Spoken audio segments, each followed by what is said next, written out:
We want to take you to Pittsburgh now, where former Vice President Joe Biden is making his first official campaign appearance. He's speaking to union workers. Let's listen in. Hello, folks. My name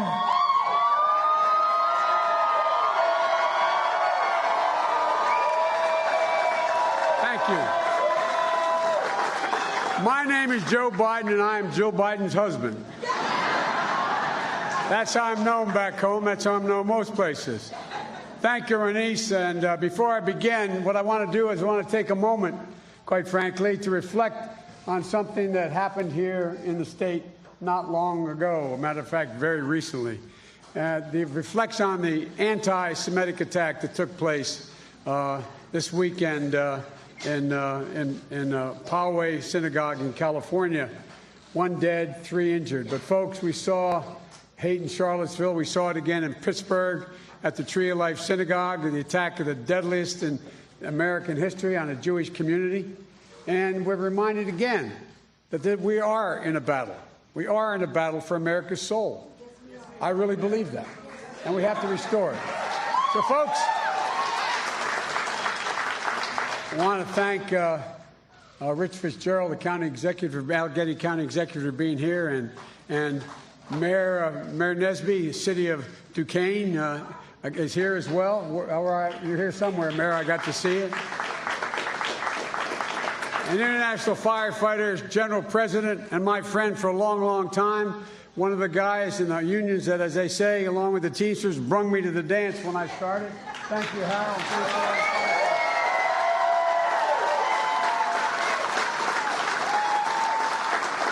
Thank you for your endorsement. And Kevin Schmidt, President of Teamsters Local, here. Thanks for the use of the House. I appreciate it. The help. And the President of Firefighters, Dave, where are you? The Pennsylvania firefighters. Dave, there you go. I passed right by you. Dave, thank you very much. And also a union that helped me in the very, very beginning of my career, and I've had great respect for, the United Steelworkers. Bobby Mack McCullough, president, and the building trades. Frank, Frank's here too. So look, you got it, pal. Look, the Pennsylvania Federation of Teachers, the Pennsylvania State Education Association, American Federation of Government Employees, AFGE, United Brotherhood of Carpenters, Service Employees Union, SEIU, United Food and Commercial Workers. By the way, I make no apologies. I am a union man, period. Well, let me tell you. Thank you. Thank you. Thank you. Well, let me tell you why. Thank you. Let me tell you why I chose Pittsburgh to begin this effort. I believe that Pittsburgh and my native town of Scranton and my hometown of Wilmington and Claymont, they represent the cities and towns that make up hardworking middle-class Americans who are the backbone of this nation. That's not hyperbole. The backbone of this nation.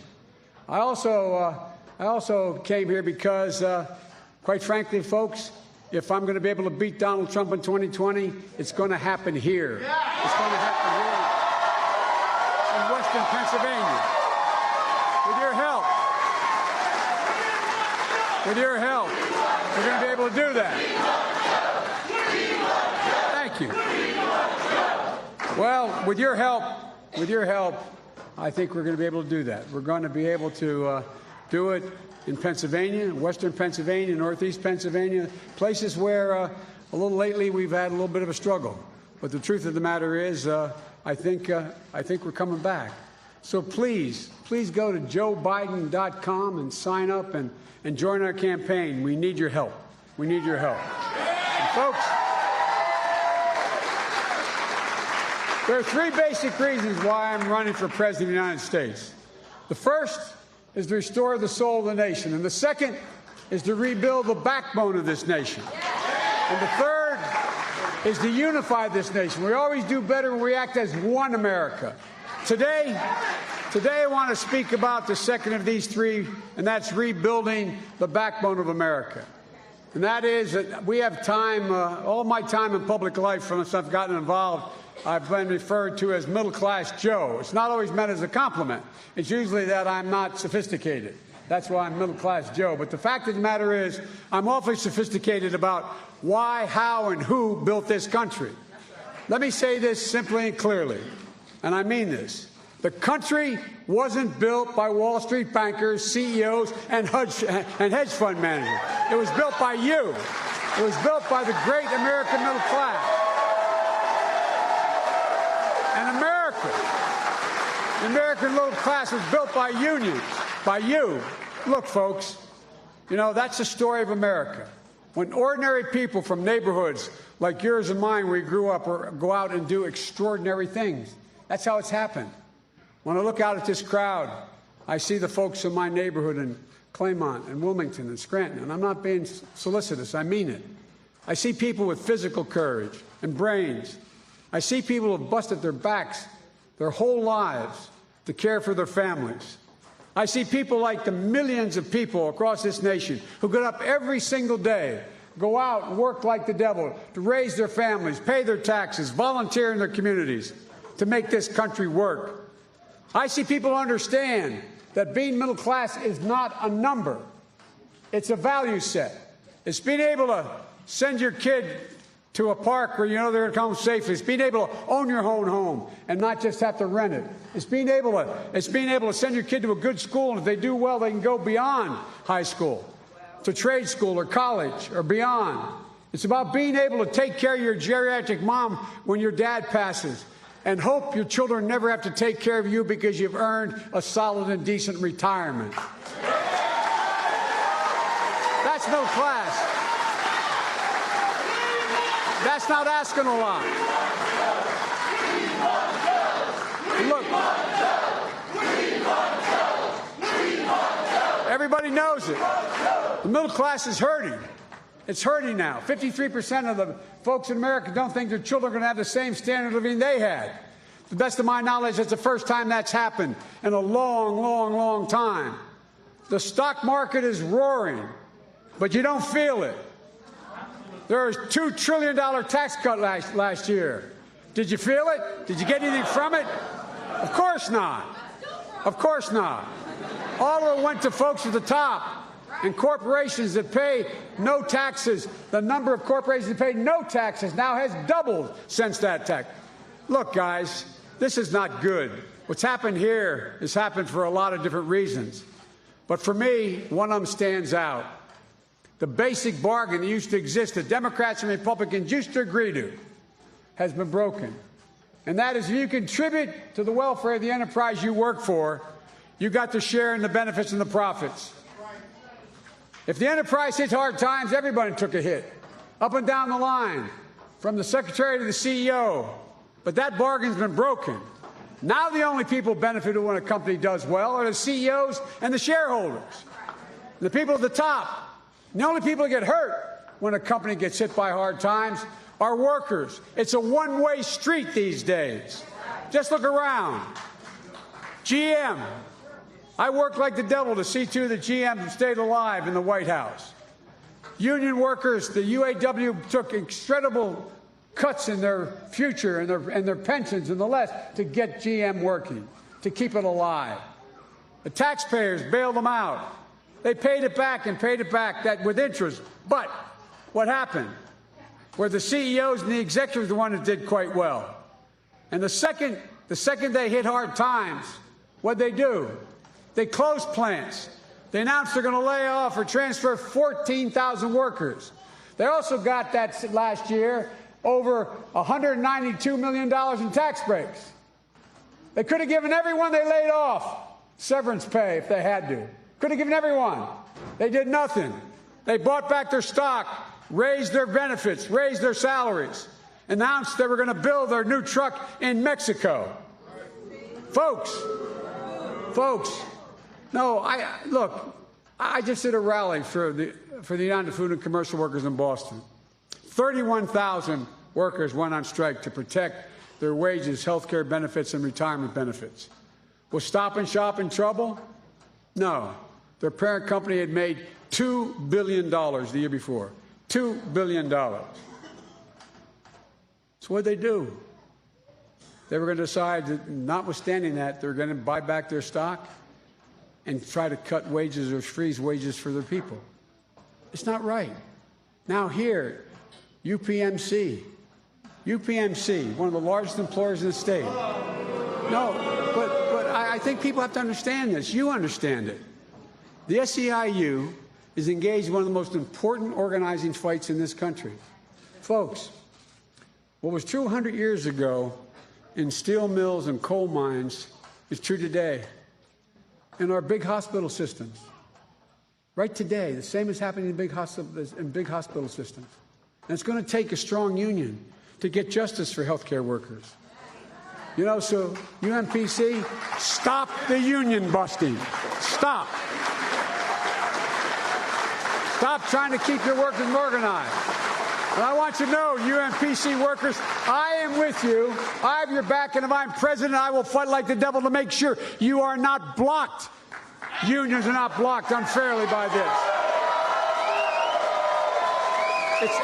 It's economically wrong, and it's morally wrong. So what do? Folks, I think we have to rethink how we define what constitutes a successful economy. It's not enough for the stock market to rise. That's not a bad thing, but it's just not enough. Workers feel powerless and too often humiliated. I call it an abuse of power, and I can't stand it. Never have been able to. And when I think about work, I think about dignity. I think a lot about my dad, a proud, gentle man. My dad had an expression. He said, Joey, a job is about a lot more than a paycheck. It's about your dignity. It's about respect. It's about your place in the community. It's about being able to look at your kid and say, honey, it's going to be okay, and mean it. But folks, too many people, they can't look at their kids today and say it's going to be okay and mean it. And that's what we got to change. I think about so many people across this country today who are just not getting respect, not treated with respect. How do you get to a place, how do we ever get here, where people who teach our kids, take care of our sick, transport our goods, build our bridges and repair our roofs, keep our water system safe, people who race into burning buildings, people who race into danger to protect us, people who pick up our garbage off our streets, iron workers, steel workers, boilermakers, plumbers, electrical workers, salespeople. How do we get to this place where they don't think we see them or hear them or know them? And maybe most importantly, respect them. Respect. And folks,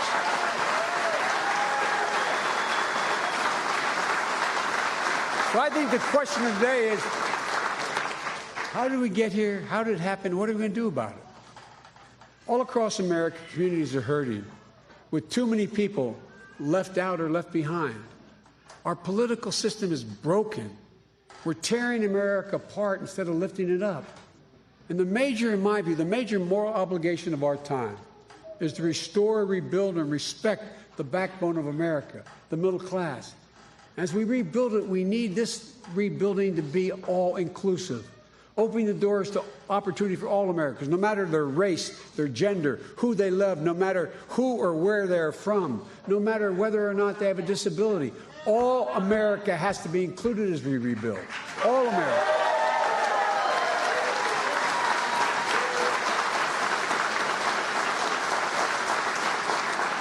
And I guarantee you, this is, remain, and will be my measure of what constitutes economic success. The dignity of work is my measure, which is about being able to provide security and share the joys with your families. How can a person dignity be maintained if they can't afford to care for their sick child or a family member because of a pre-existing condition, or because they've reached a point where their health care has run out and the insurance company says no more. Jill and I, my family, like many of you, went through a year knowing our son was terminally ill. I could not imagine what it would be like if we were told that he'd run out of the amount of money in an insurance policy and they're going to have to cut him off of the palliative care he was getting. My Lord, think about it.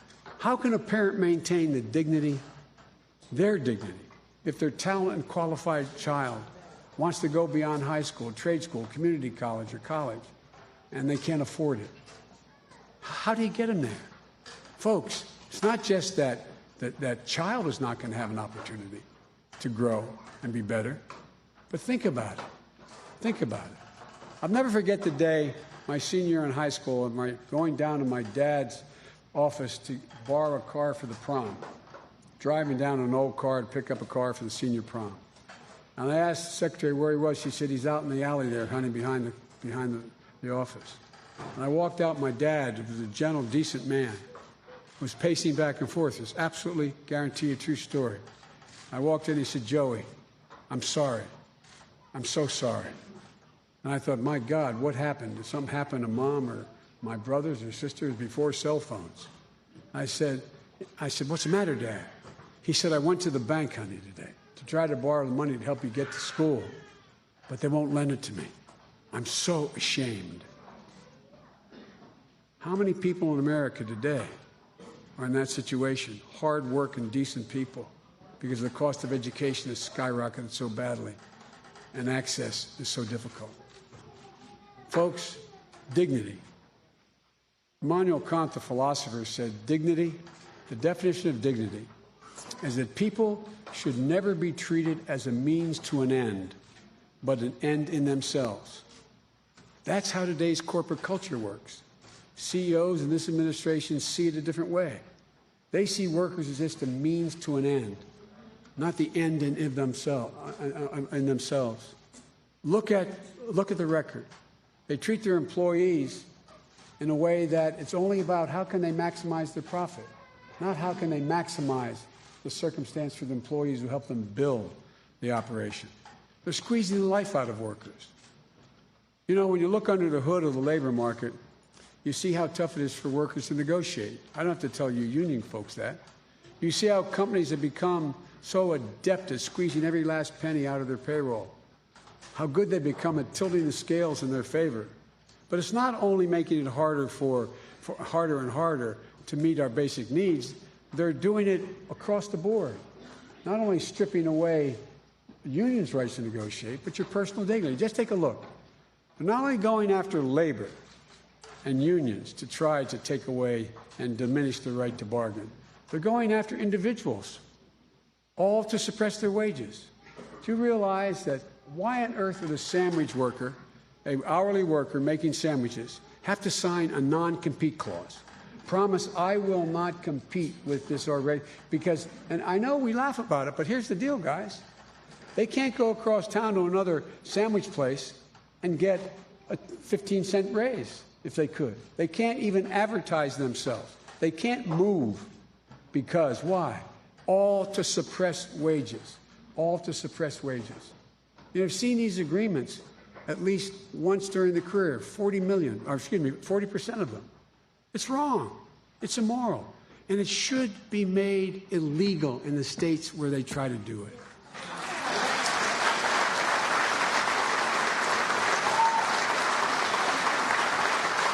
But to do the same thing with occupational licenses, why should someone who braids hair have to get 600 hours of training? It makes no sense.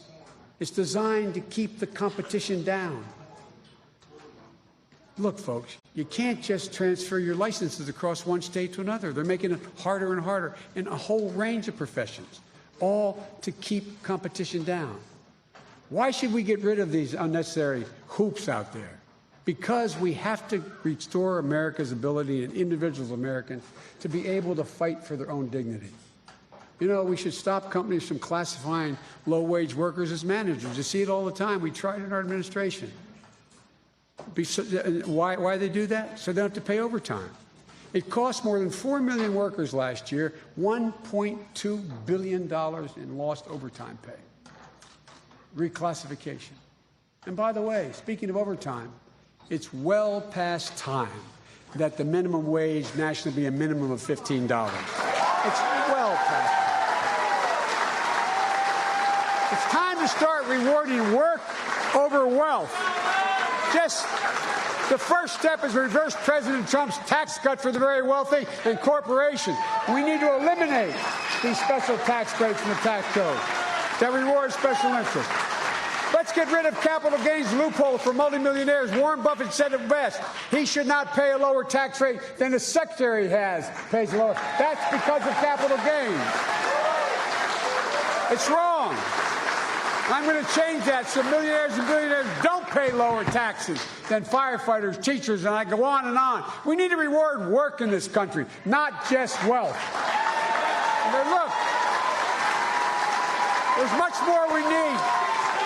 There's much more we need to do to build a middle class. In the coming weeks, I'm going to go into a great deal more detail about this. But you've been standing too long. Look, it starts with access to affordable education so that everyone can get the skills they need.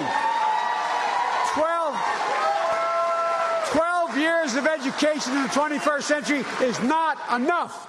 Simple. But it's got to be affordable. 65 out of every 100 jobs today require training beyond high school. 65 out of every 100. But what? We have to make it post-secondary education. Make training affordable. Make sure employees, the economy works. Not just for the wealthy folks, not just for people who get to four-year college degrees, but those who compete for job training and trades and programs. Look, guys, we can do all this. It means being able to have a quality health care for all Americans. Affordable health care was a huge step forward, the ACA, in our country. We made historic progress by extending health care to 22 million people. Americans who didn't have it before now have it, 22 million. We have to stop this administration's effort to gut it first, and then we have to move on and finish the job and make health care a right. Health care is a right, not a privilege. We have to give everybody the peace of mind they deserve. Whether you're covering it through your employer or on your own or not, you all should have a choice to be able to buy into a public option plan for Medicare. Your choice. And if the insurance company isn't doing the right thing by you, should have another choice.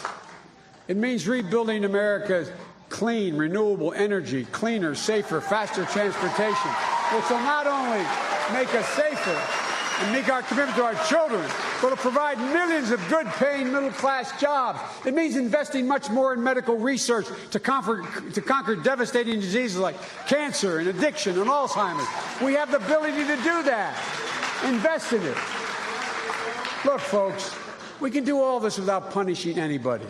You know, when Reagan was president, there were $800 billion in tax expenditures, meaning tax loopholes. You know what it is today? It's over $1.6 trillion. We could send everyone in America to a community college for free. 6 million folks. 6 million folks new. By doing one thing. Eliminating one loophole of the $1.6 trillion. It robs the country of $17 billion a year. It's called stepped-up basis. It's a fancy way. If you get a capital gain, you're about to go cash it in. God forbid you get hit by a truck, you leave it to your child. They pay no tax. It's not an inheritance tax. It's $17 billion old 5 minutes earlier. If you eliminate that one, you could cut college cost in half, and you could, in fact, have $11 billion left to reduce the deficit. So, folks, quite frankly, only thing that stands in our way is our broken political system that's deliberately being undermined by our president to continue to abuse the power of the office. Donald Trump is the only president who's decided not to represent the whole country. The president has his base. We need a president who works for all Americans. And we can afford this. We can do this. And I'm optimistic for two reasons. One, I know the history of the journey of this country. When ordinary Americans like my family are given an even chance, just an even chance, they do extraordinary things. They have never, ever, ever let the country down. And the second reason I'm optimistic is that I know we are better positioned than any nation in the world to own the 21st century. We not only have the strongest military in the world, we have the most productive workers in the world, 3 times as productive as workers in Asia. North American energy makes us independent. The U.S. has more great research universities where all these major breakthroughs come from than all the rest of the world combined. No other nation in the world can match us. We can bring and be a positive force for everyone. Folks, nothing's beyond our capacity. The only thing that can tear America apart is America itself. But folks, everybody knows who Donald Trump is.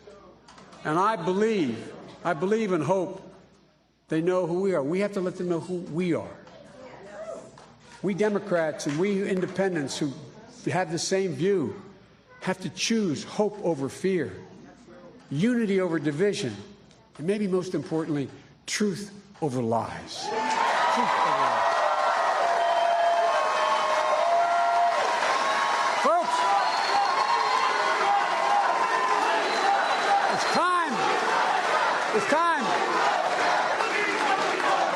it's time to pick up our heads.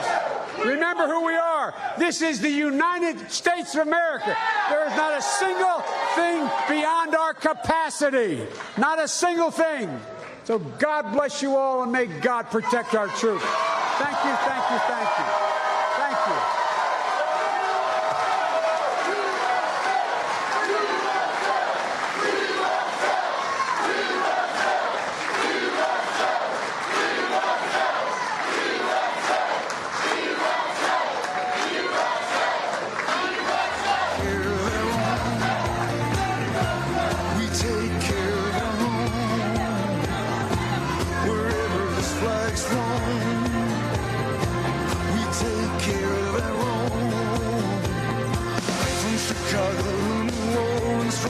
To the bone.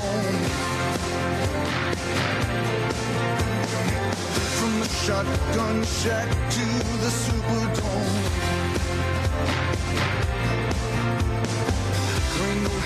All right, we've been listening there to former Vice President Joe Biden holding his first 2020 campaign rally there in Pittsburgh.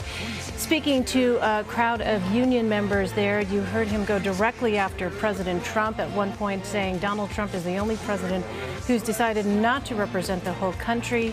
He said, adding, we need a president who represents all Americans.